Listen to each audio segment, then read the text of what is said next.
In this guide, I will be showing you guys how to fix Gemini Error 13.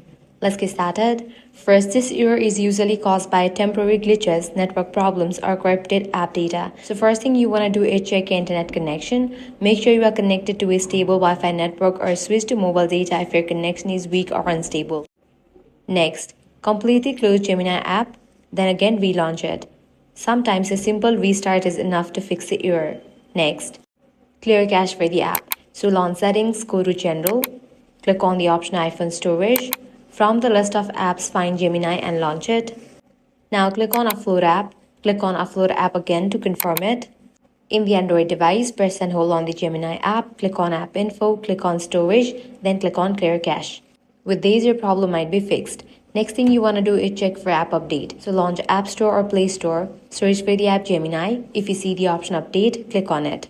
If this solution didn't work out for you, you can use the web browser instead. So launch your preferred browser, navigate to the website gemini.google.com, and from here you can use Gemini. And that's it. These are some fixes for Gemini Error 13. If this guide helped you out, do not forget to like, share, and subscribe.